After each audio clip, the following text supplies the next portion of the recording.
Yohanes 19 ayat 26. Betul. Yang 25-nya bilang gini, dan dekat salib Yesus berdiri ibunya dan saudari ibunya Maria, istri Klopas dan Maria Magdalena. Ayat 26-nya di sini nggak disebutin ya, ada Yohanes ya? Iya, nggak ada. Nggak ada kan? Tahu. Saya ulang nih ya, ayat 25 nih. Dan dekat salib Yesus berdiri ibunya dan saudari ibunya Maria, istri Klopas dan Maria Magdalena. 3 orang disebutin nih di Yohanes 19, 25, 26. Yang 26-nya katakan, ketika Yesus melihat ibunya dan murid yang dikasihinya di sampingnya, nah berarti siapa murid yang dikasihinya? Ya kemungkinan ya Kalau itu cuma 3 orang yang disebut. si Klopas, Maria Magdalena sama itu. Maria Magdalena. Berarti Maria Magdalena yang disebut dengan murid yang dikasihinya. Dan ia berkata kepada ibunya, ibu inilah anakmu. Berarti siapa yang dimaksud? Kemungkinan ya Maria Ya Magdalena. kemungkinan besar Maria Magdalena. Atau enggak Maria Klopas kan? Ya nggak mungkin lah, udah punya apa istilahnya, Maria ini kan udah punya apa istilahnya, punya suami Klopas. Iya. Nah, Maria Magdalena disebut murid yang dikasihinya. Di gospel lain yang tidak dimasukkan dalam Bible, Yesus sering mencium Maria Magdalena di bibirnya. Dalam tradisi Yahudi, boro-boro cium, pegang tangan aja nggak boleh. Cuman- Cium. Cuman yang kita Berarti bingung, kalau dia cium berarti apanya? Istrinya, Bu. Istrinya. Ya, Tuhan bisa mati nggak? Tuhan bisa mati? Bisa. Enggak. Kalau Tuhan bisa mati ya udahlah, kiamatlah dunia ini kan. Berhentilah kita bernapas kan begitu. Tuhan bisa mati nggak? Enggak. Yesus Tuhan bukan? Yesus Tuhan atau bukan? Bukan. Oh bukan, oh udah parah lagi kalau jadi kalau Yesus bukan Tuhan, terus kamu menyembah siapa? Tuhan. Tuhan. Jadi Yesus bukan Tuhan. Yang Tuhan ya, terus yang Tuhan itu siapa? Yesus siapa? Ah ini lebih apa lagi nih? Silakan duduk dulu ya. Ya. Jadi saudara harus begitu, adik-adik, ya muda-mudi yang di Mentawai Seberat ini, kalian harus menjadi firman yang hidup. Berikan sorak-sorai buat Tuhan. Jangan berubah jadi mualaf ya. Haleluya. Dan Roh Kudus di dalam nama Yesus. Keluar, masuk semua, masuk semua, keluar semua. Ya, ya, terus, iya. Oke, terus sampai kepala. Dalam nama Yesus, dalam nama Yesus, dalam nama Yesus, angkat tanganmu. Yesus hari ini akan melepaskan engkau, akan dikubur dalam nama Yesus. Bapa dalam nama Yesus, Bapa dalam nama Yesus, Bapa dalam nama Yesus, dalam nama Yesus. Amin. Bapa di dalam nama Yesus. Dan Roh Kudus, masukkan dia, lepas dia dalam nama Yesus. Masukkan dia, dibuat dalam nama Yesus, dalam nama Yesus, dalam nama Yesus, dalam nama Yesus, dalam nama Yesus.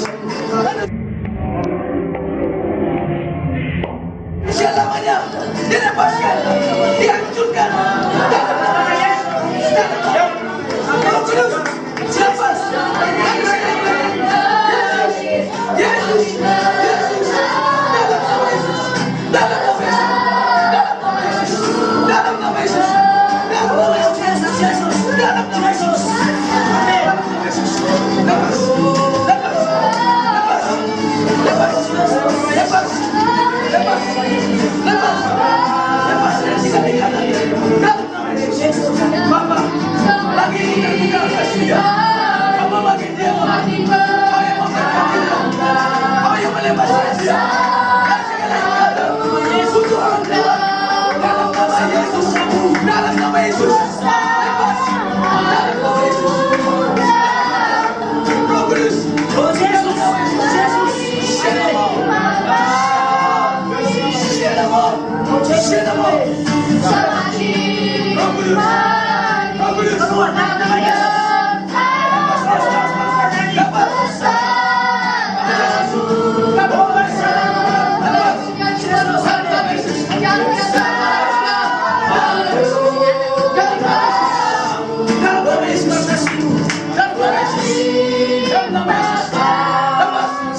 manusia lama dibuang, dikubur hari ini, sore hari ini,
Ya, ini kita bersama Kodondi ya.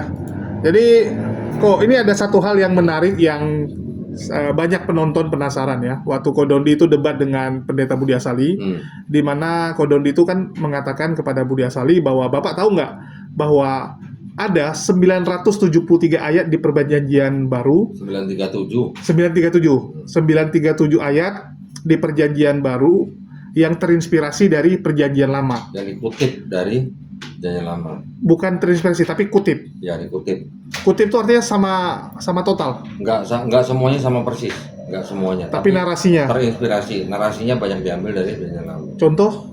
Contoh yang Matius 1:23. Hmm. Seorang anak darah akan melahirkan seorang anak, gitu kan. Nanti dia akan dipanggil Immanuel, gitu. Oke. Itu diambil dari Yesaya 7:14.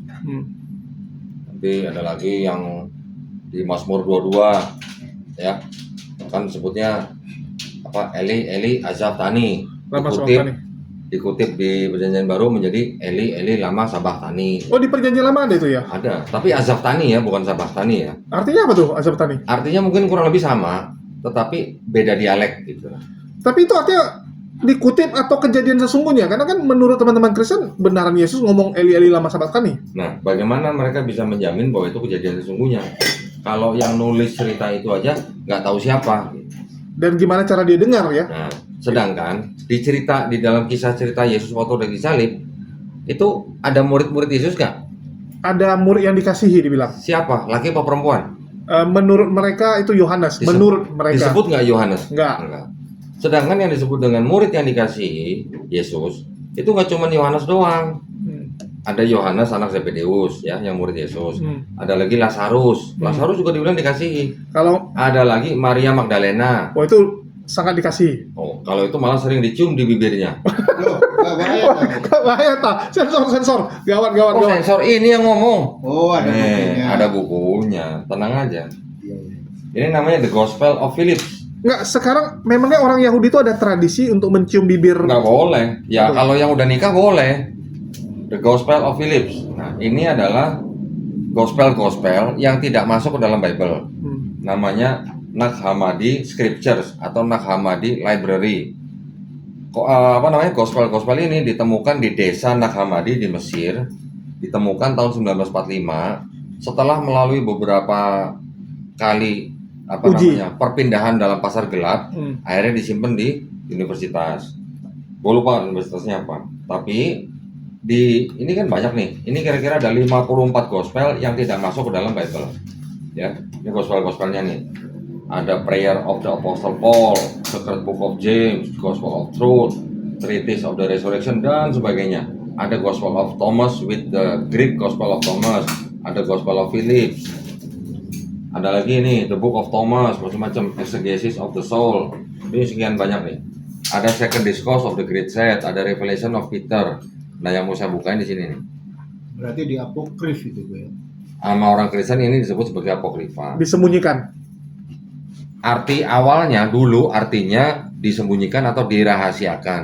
Tapi belakangan apologet Kristen mendefinisikan apokrifa itu sebagai gospel yang tidak jelas penulisnya siapa atau gospel palsu karena yang nulis nggak jelas gitu.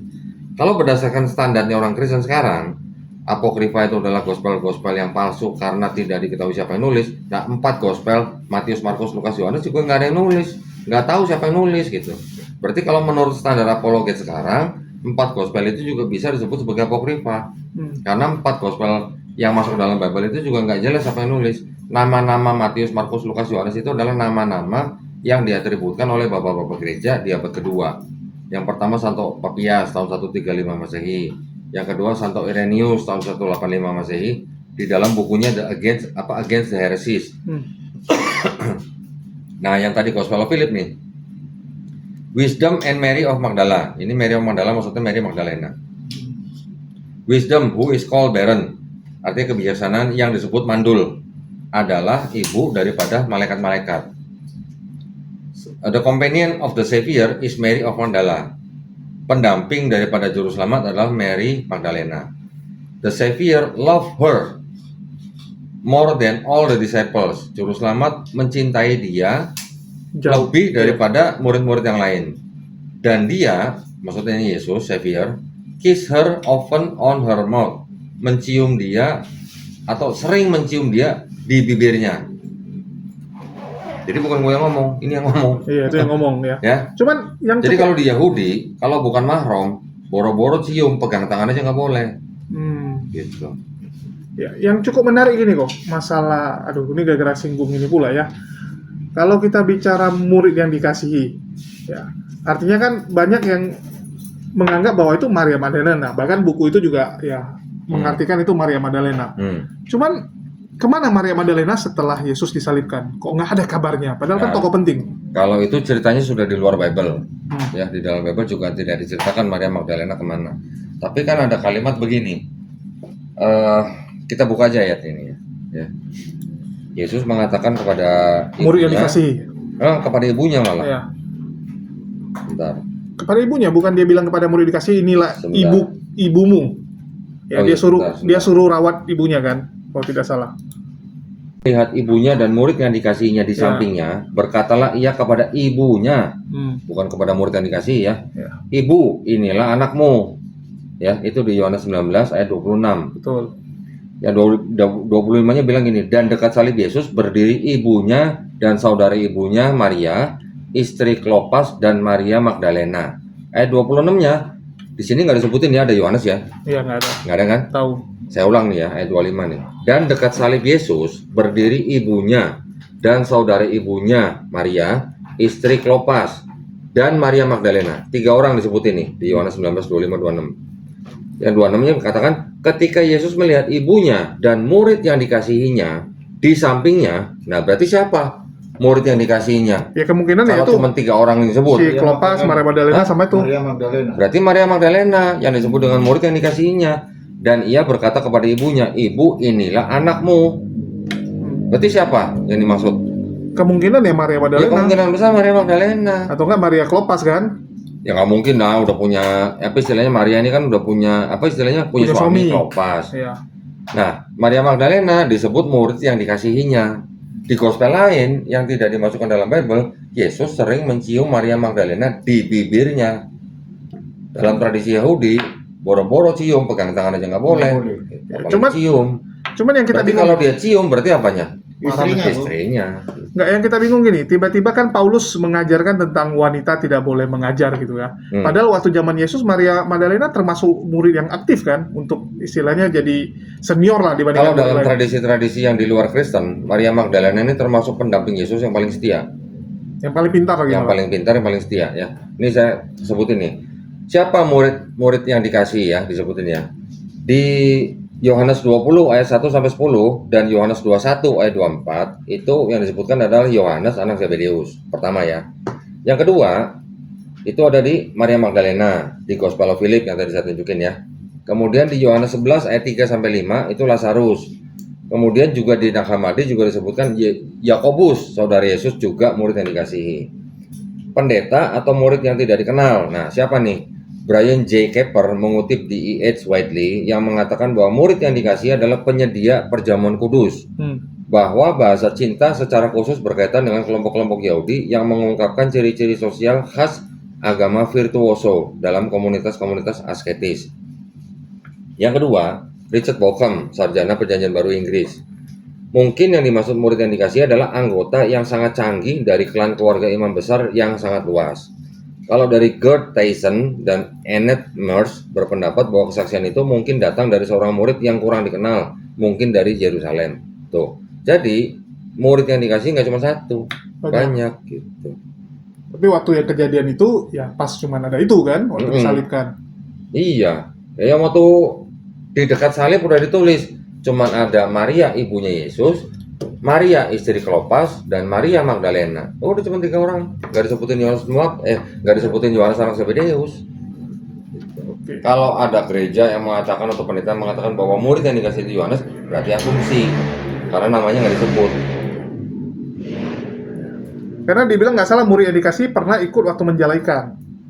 Kan nggak mungkin perempuan menjalaikan menurut mereka. Sekarang kalau kita lihat cerita sebelumnya, ketika di Taman Getsemani, ketika Yesus tangkap, murid-muridnya ada yang dampingin dia nggak?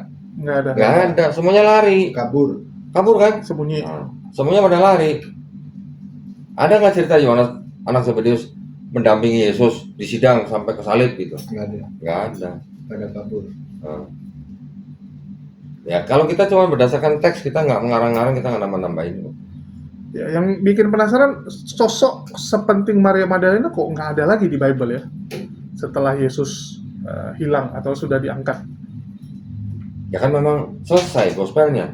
Ketika Yesus sudah diangkat kan udah selesai kisahnya. Loh, kisah para rasul, kisah-kisah yang lain Rasul juga ya. memang tidak diceritakan. Ya, itu kan kisah-kisah yang lain, surat-surat Ya lain. mungkin karena Maria Magdalena tidak dianggap sebagai rasul, mungkin jadi tidak dikisahkan. Emang kameranya masih ke muka lu ya? Kok masih Enggak. pakai topeng? Kenapa lu ini? Oh dia, lu takut sama dia ya? Iya, itu yang bahaya. Oke. Oke, jadi kalau kita tadi kembali ya, tadi Kodondi bilang bahwa perjanjian baru itu terinspirasi dari bukan terinspirasi, malah mengutip, ya Iya. menyadur dari perjanjian lama. Hmm.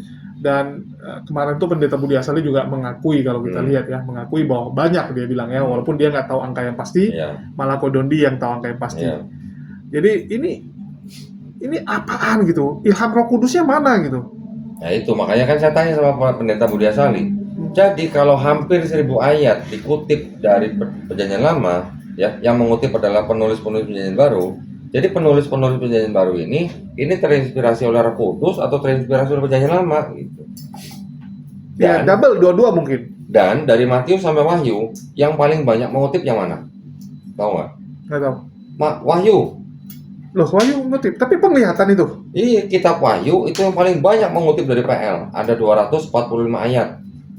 Oh, tapi artinya Yohanes di Pulau Patmos itu penglihatannya bukan penglihatan, tapi mungkin dia bermimpi gara-gara baca PL. Mungkin dia sudah baca Septuaginta. Iya, dia baca Septuaginta Iya. terus kebawa mimpi jadi mungkin ya. Nggak tahu deh itu.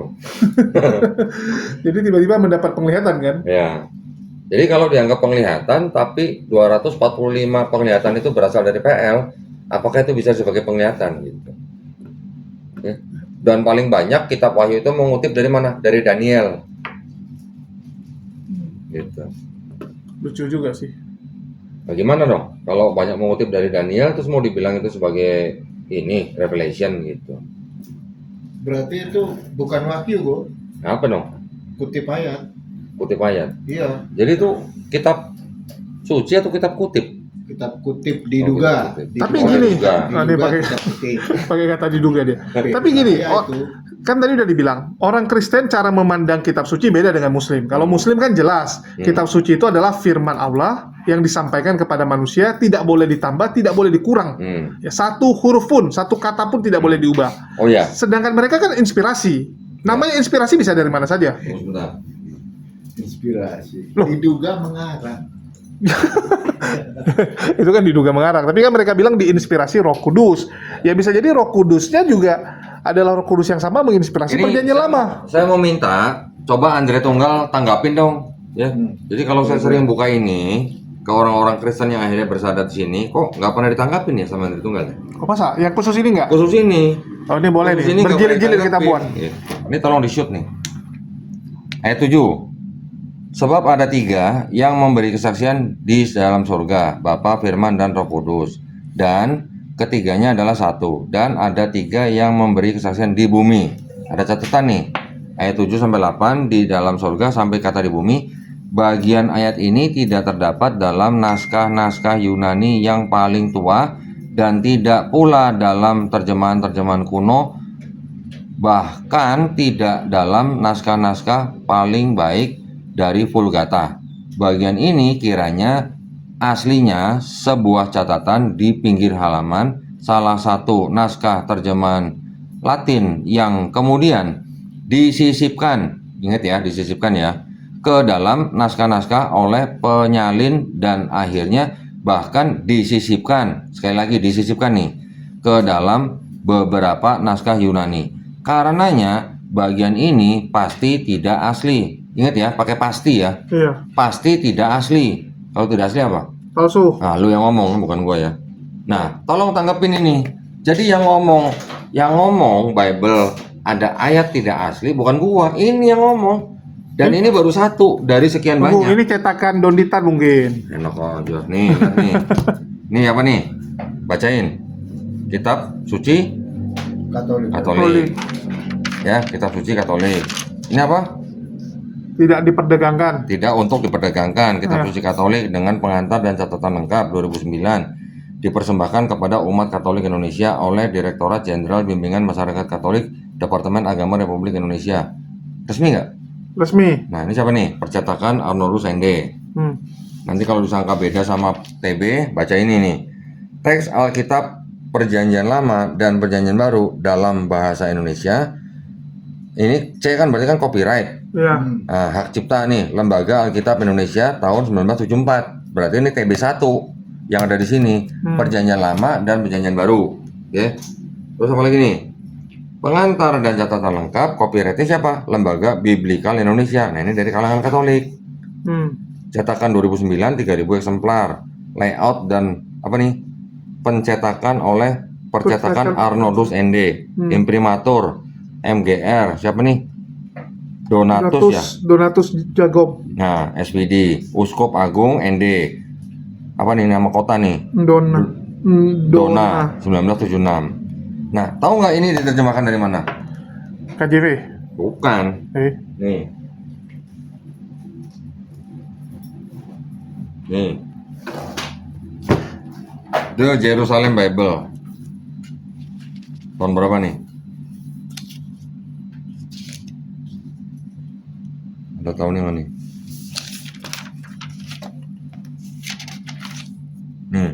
Tahun berapa nih? 61. Nah, udah ya, jelas ya. Yang ini diterjemahkan dari sini. Oh, Berarti kutip juga kok. nerjemahin. Nerjemahi ini kan ada tulisannya. Oh, ini di sini juga ada footnote-nya. Oh. Iya, berarti dikutip yang ini. Ini ngutip ini gitu. Iya. Kalau ngutip kan dalam bahasa Inggrisnya kan terjemahin.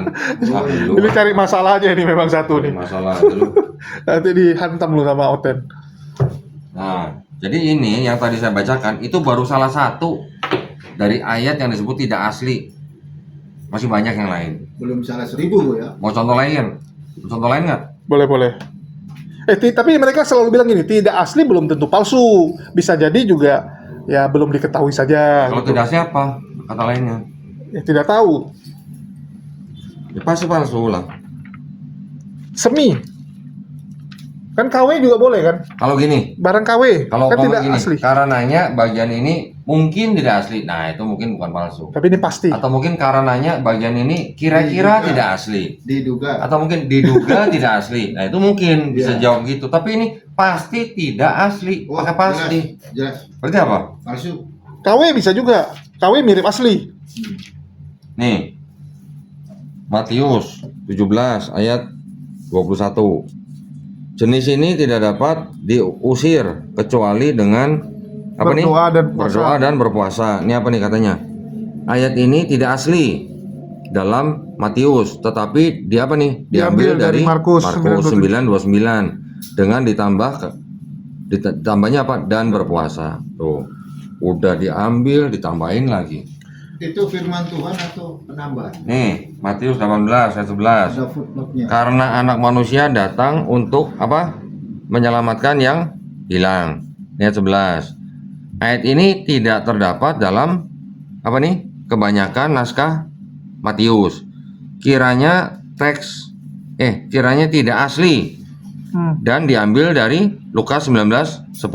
Kan saling melengkapi kok, nggak apa-apa dong. Namanya dia lupa tulis mungkin. Penulisnya lupa. Karena kisahnya mirip, ya udahlah diambil dari Dan ini kisah masih yang banyak sama. ya. Ini masih banyak loh. Nah, ini ada lagi nih. Nih. Nanti yang di Roma juga ada, yang di ayatnya juga nih. Ini Kodondi ini kok suka kali nyari kesalahan orang. Kenapa nggak cari kebaikan orang? Loh, baik. Orang Kristen banyak yang baik, jangan salah. Ya, kebanyakan orang Kristen orang-orang yang baik, tapi mereka hanya awam gitu aja. Kan ada orang bilang gitu, janganlah cari kesalahan Nih, gini, aja. saya menyerang orang-orang Kristen, bukan. Saya menyerang doktrinnya. Karena apa? Karena banyak misionaris-misionaris yang melakukan upaya-upaya pemurtadan kepada orang-orang yang sudah beragama, terutama orang-orang Islam di Indonesia. Mau bukti? Banyak. Risuli Lubis contohnya tuh ya. Nah, tuh Risuli Lubis gimana tuh coba? Iya, lompat Nah, pagar gitu tuh. aja. Eh, Jadi kalau buat gereja-gereja yang tidak melakukan upaya-upaya pemurtadan, ya fine-fine salah, aja. salah. Tapi untuk misionaris-misionaris yang keliaran, cari mangsa untuk dimurtadkan. Nah, itu makanya saya membuka channel, kemudian membuka Bible ini tujuannya apa? Untuk membentengi akidah umat-umat Islam dari upaya-upaya pemurtatan. Lagi pula ya, itu satu. Yang kedua, di Islamologi juga mereka belajar Islamologi di STT kan? Sembunyi-sembunyi. Di STT mereka juga belajar Islamologi. Terus saya belajar Kristologi nggak boleh gitu. Nah, Tapi kalau- dibilang nih kan Kodon ini cherry picking gitu, cari-cari kesalahan aja gitu. lah memang dia yang bilang tidak asli kok, pakai pasti lagi. Data bukti udah ada Ju. Ya kan gua harus bagian yang membela dia gitu. Kasihan juga kalau enggak. Tapi kalau kita lihat memang Ini daftarnya nih, rekapnya nih. wah ini dikasih nampak nih rekapnya. Ini rekapnya nih. Ini kelewatan Ayat kok, yang Don. dikutip dari penulis PB dari PL. Nih Matius 102, Kisah Para Rasul 96, Ibrani 99, Wahyu paling banyak tuh 245. Oh, ini yang kuning yang kedua paling banyak ya. Nah, ini yang total jadi 937. Wih, banyak kok. Oke. Nah, apa aja yang dikutip? Saya punya daftarnya, cuman saya belum selesai aja. Ya, lagi disusun satu-satu. Ya. Tapi kan ya kembali kok, menurut teman-teman Kristen kan namanya kitab suci mereka tuh beda sama kita. Kalau kita tuh firman dari Tuhan. Kalau mereka kan terinspirasi. Yang namanya terinspirasi bisa jadi ya Roh Kudusnya ngambil inspirasi dari perjanjian lama juga. Nah, makanya saya tanya, penulis PB itu terinspirasi dari Roh Kudus apa terinspirasi dari PL? Roh Kudusnya terinspirasi dari PL. Kan Roh Kudusnya, tunggu loh, PL itu kan dari Roh Kudus juga, betul nggak? PL punya siapa? Orang Yahudi. Yahudi. Kenapa dikutip-kutip? Loh, kan Roh Kudusnya sama. Mana ada? Loh kan Tuhan mereka sama, mereka bilang. Atau siapa? Kata mereka. Tanya rabi-rabi Yahudi, sama nggak Tuhannya Yahudi sama Tuhannya Kristen? Beda. Ya menurut mereka sama, kan gitu. Nah, makanya orang rabi-rabi Yahudi menyebut orang-orang Kristen itu sebagai apa? Avodah Zarah. Tanya dia loh, Avodah Zarah artinya. Apa tuh apa bicara? Jawab kau. Halo, Jadi halo ya. Avodah Zarah itu penyembahan berhala Jul. Bukan pencuri. Bukan. Kok bukan dibilang pencuri, tapi avodah jarah. Iya kan menyembah berhala dia. Jadi Yahudi itu kalau menuhankan manusia itu udah idolatry gitu loh. Udah penyembahan berhala.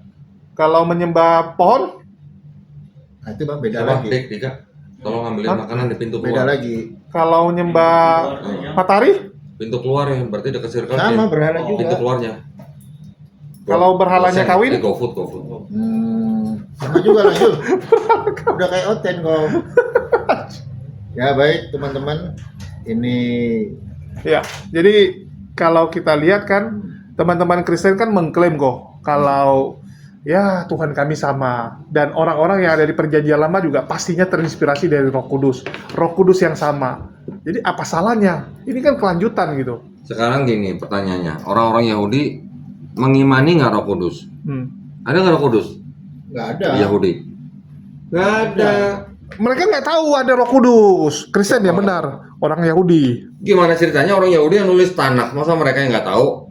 Orang Kristen yang mengambil Tanakhnya orang Yahudi, mereka yang lebih tahu gitu. Iya, gini. Hah? Mereka nggak sadar diinspirasi Roh Kudus. Siap. Orang Kristen baru sadar dan Udah, tahu gini aja. Roh Kudus namanya siapa sih?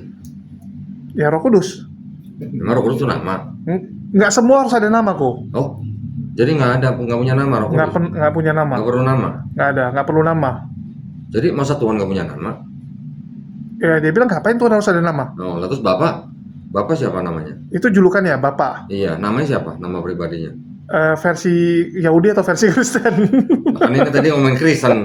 Kalau Kristen Bapak namanya siapa? Nggak ada namanya, oi. Makanya. Kan nggak ada kan?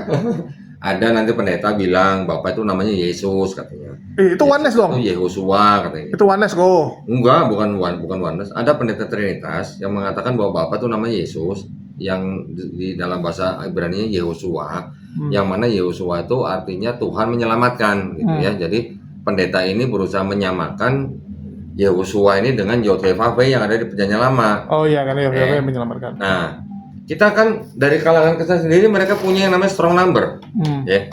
Strong numbernya Yod-Heh-Vav itu 3068. Benar ya 3068 ya? Kalau Bukannya mereka menyembah Tuhan kita. Nah, gini. Yosefave itu strong number-nya beda dengan Yehosua. Gitu. Ya, di Perjanjian Lama kan juga ada nama Yehosua. Yehosua itu strong number-nya beda dengan Yosefave. Yosefave itu definisinya adalah nama Tuhan, nama Tuhannya bangsa Israel.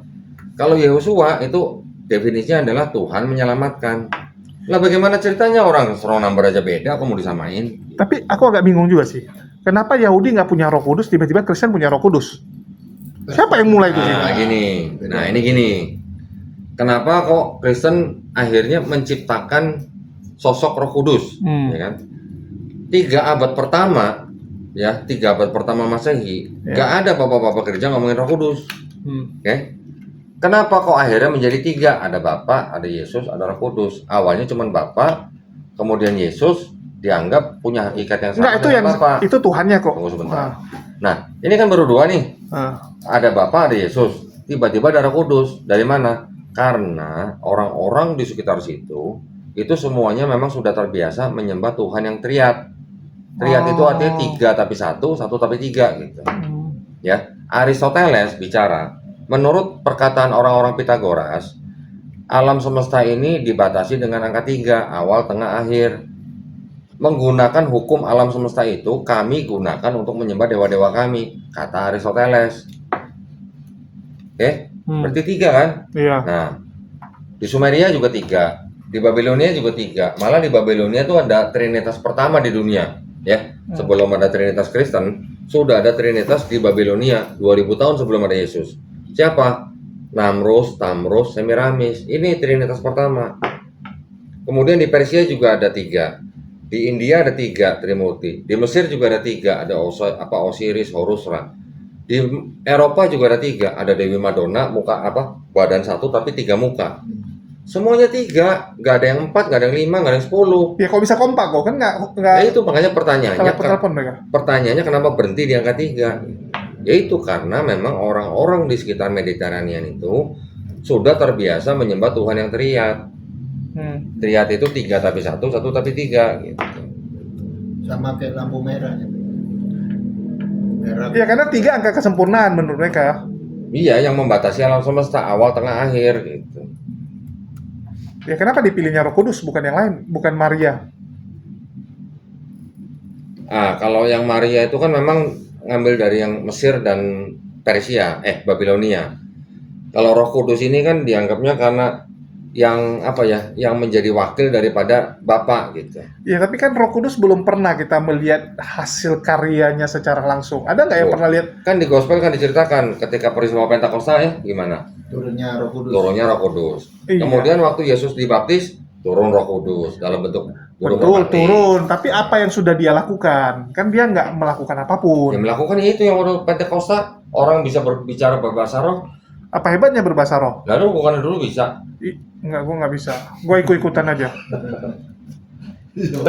Baru ngaku dia. Ulangi. Baru ngaku dia. Nggak ini live kok. Ini rekam kok, tenang. Nih, di Sumeria ada Anu, Enlil, Ea. Persia ada Ahura Mazda, Mitra, Anahita. Di Babilonia ada juga tadi Tamrus, Semiramis. Di Hindu ada Brahma, Wisnu, Siva. Mesir kuno ada Osiris, Horus dan Ra. Di Yunani ada Dewi Heket 3 kepala. Di Romawi ada Dewi Diana, Diva Triformis namanya. Di Eropa Utara ada ada Matronai atau Matron. Semuanya 3. Lebih benar Indonesia loh. Indonesia dari zaman dulu tauhid loh. Ya. Jadi kenapa semuanya 3? Ya itu karena kebiasaan orang-orang di sekitar situ yang sudah biasa menyembah Tuhan yang 3. Makanya nggak ada yang menyembah Tuhan yang 4, 5, 6, atau 10, atau 100 itu kan nggak ada. Artinya kalau kita bicara Roh Kudus itu ya, artinya orang-orang kalau di Yahudi, mereka percaya bahwa Tanakh itu dibuat oleh siapa? Oleh Musa misalnya. Siapa? Tanakh. Tanakh. Ya. Tanakh bukan nama Musa. Tanakh itu sama orang-orang Yahudi yang sedang dibuang ke Babel, di Babilonia. Ketika Israel dikuasai oleh Babilonia, itu kan orang-orang Israel dibuang ke Babel. Iya, siapa yang menginspirasi penulisnya? Gini, Esra. bukan menginspirasi. Pada waktu mereka di Babel, itu sudah timbul mazhab-mazhab gitu. Nah, itu dipercaya ada 4 mazhab atau 4 sekolah yang menyusun atau mau memberikan kisah-kisah ke dalam Tanakh. Tapi kalau yang 4 mazhab ini khusus untuk yang Pentateuch, yang 5 kitab Musa aja ya. Yang dari Kejadian, Keluaran, Imamat, Bilangan, Ulangan. Keempat kelompok itu siapa? Yahwis, Elohis, Deuteronomis, Priestly. Maka itu karena ada 4 sumber kisah di dalam 5 kitab Musa, makanya di dalam 5 kitab Musa ini banyak kontradiksi. Karena ada 4 sumber kisah yang masuk ke dalam 5 kitab Musa ini. Jadi di dalam 5 kitab Musa ini banyak cerita-cerita yang diceritakan berulang. Ada yang 2 kali disebut doublets, ada yang 3 kali disebut triplets. Karena diceritakan 2 kali dan 3 kali dan sumbernya berbeda, makanya jadi kontradiksi. Contoh misalnya, nanti diceritakan ketika Tuhan menciptakan manusia. 1 kali diceritakan Tuhan menciptakan manusia laki-laki dulu, baru perempuan. Tapi di bagian lain diceritakan ulang Tuhan menciptakan manusia laki-laki dan perempuan bersamaan. Ya, sepasang. Ya kan? Nanti ada lagi ceritakan tumbuhan diceritakan sebelum manusia. Di bagian lain ceritakan tumbuhan diceritakan sesudah manusia. Nah itu sering begitu. Nanti ada lagi cerita mengenai Nabi Nuh. Ada yang cerita Nabi Nuh masuk ke dalam bahtera 7 hari setelah hujan. Ada yang menceritakan Nabi Nuh masuk bahtera pada hari pertama hujan. Nah gitu. Jadi banyak kisah, banyak sumber kisah, makanya banyak kontradiksi. Itu inspirasi dari mana sebenarnya? Inspirasi apa? Yang nulis itu. Nah, sebenarnya tulisan-tulisan itu berasal dari hikayat-hikayat, ya. Ada hikayat, ada juga lagu. Yang Syair-syair gitu. Nah, yang hikayat itu adalah cerita rakyat nih ya, yang bermuara kepada Musa. Ada lagi cerita-cerita hikayat yang bermuara kepada Abraham. Dua cerita hikayat ini menyatu akhirnya menjadi kisah di dalam Kejadian, Keluaran. Jadi ini kelompok Deuteronomis gitu. Ini yang nanti digabungkan dengan cerita-cerita lain yang kemudian menjadi 5 kitab Musa itu, yang Pentateuch itu. Ini kemudian yang menjadi 5 kitab Musa atau Pentateuch. Kemudian yang Nevi'im, nanti ada cerita-cerita dari mulai Yesaya, Yeskiel, Yeremia yang juga berupa hikayat yang kemudian juga menjadi kitab-kitab Nevi'im. Nanti ada lagu-lagu misalnya, yang pertama dari Deborah dan segala macam, turun menjadi kitab-kitab yang disebut dengan Ketuvim. Nanti ada lagi kelompok kitab-kitab yang disebut dengan Apokrifa, ya. Jadi Apokrifa itu perjanjian lama, bukan perjanjian baru ya. Nah itu semua disusun kembali oleh siapa? Oleh Ezra. Kapan? Tahun 450 sebelum Masehi. Iya. Sudah ada Kristen belum? Belum. Nah, yang sudah disusun sama Ezra ini di tahun 450 sebelum Masehi, kemudian yang 5 kitab Musa tadi diterjemahkan menjadi kitab Septuaginta. Diterjemahkan dari bahasa Ibrani menjadi bahasa Yunani. Kemudian yang Nevi'im dan Ketuvim diterjemahkan lagi oleh orang-orang Yahudi di daerah Alexandria yang sudah terpapar Helenisme. Helenisme itu apa? Paham dari Yunani kuno, sistem kepercayaan yang menyembah dewa-dewa. Ada dewa Zeus, nanti ada dewa Zeus punya menghamili perempuan manusia, punya anak Hercules, punya anak Perseus. Hercules dan Perseus disebut setengah manusia, setengah dewa. Bedanya apa sama Yesus? Yesus 100% manusia, 100% Tuhan. Itu 50-50. Istilahnya yang beda. Yang ini sepenuhnya manusia, sepenuhnya Tuhan. Yang ini setengah manusia, setengah dewa. Apa sih sebenarnya bedanya? Konsepnya mirip gitu, walaupun detailnya berbeda. Tapi kan konsepnya mirip. Nggak sengaja mirip. Namanya Kebetulan. kan, iya kan dunia kan kayak gitu. Banyak hal yang kebetulan. Kayak kebetulan. Berarti konsep Tuhan yang paling tinggi punya anak dari anak manusia berupa setengah manusia, setengah Tuhan, atau sepenuhnya manusia, sepenuhnya manusia. Kebetulan dengan Hercules dan Perseus. Sekarang kalau yang tadi 3 pribadi kebetulan nggak? Tadi saya udah ceritain kan? Iya. Sumeria, Babilonia, Persia, India. Terinspirasi jadinya. Hah? Kebetulan nggak? Kebetulan. Bisa jadi kebetulan. Ya, kebetulan. Di Matius 27 ayat 51-52 diceritakan ketika Yesus disalib, tabir bait suci terbelah 2. Iya betul. Ketika Yesus bangkit, mayat orang-orang suci Masuk kota Kudus. ya bangkit dari kubur, masuk kota. Ya, Kota Kudus kok? ya kota oke lah, kota suci, kota kudus, Yerusalem yang dimaksudkan. Enggak, kota Kudus yang di Jawa Tengah. Bukan. Nah, sekarang yang nulis cerita itu cuma Matius. Markus nggak nulis, Lukas nggak nulis, Yohanes nggak nulis, Paulus nggak pernah cerita, ya kan? Petrus nggak pernah cerita. Di Yunani ada kisah yang sama, namanya Festival Antesteria. festival yang memperingati orang yang sudah mati bangkit dari kubur masuk kota suci gitu atau kota besar gitu. Kebetulan nggak kira-kira? Mau kebetulan lagi? Masih Iya. banyak nih listnya nih. Ya mau gimana kok ya, kan dunia ini itu aja yang terjadi. Iya. Itu aja yang terjadi, ya bisa jadi gitu kan. Kebetulan nggak? Ya Kebetulan lagi? Roh Kudus yang sama menginspirasi. Iya kebetulan nggak? Ya ada Ini campur udah dua tangan. nih tadi nih. Ada campur tangan spirit gitu, ada roh-roh yang mencampuri. Iya kebetulan sama nggak atau kebetulan mengadopsi nggak? Kebetulan. Udah dua tadi kan? Ini satu nih kebetulan nggak? Ya, kebetulan bisa juga kok. Segala hal Kebetulan. bisa kebetulan. Tiga kebetulan. Mau 1000 pun bisa jadi 1000 kebetulan kok. Ini yang ngomong Bible nih. Yohanes 1:1 nih. Lu kayak main ini ya, kayak main jackpot kok. Itu berapa angka? Bisa kebetulan sama kita. Yohanes 1:1. Di sini ada tulisan apa nih? Hellenistic philosophy. Kebaca nggak? Mana? Ini dari Oke. gue yang gerak nih. Kebaca Ya, nggak? kebaca. Hah? Iya, kebaca. Apa? Bacanya coba.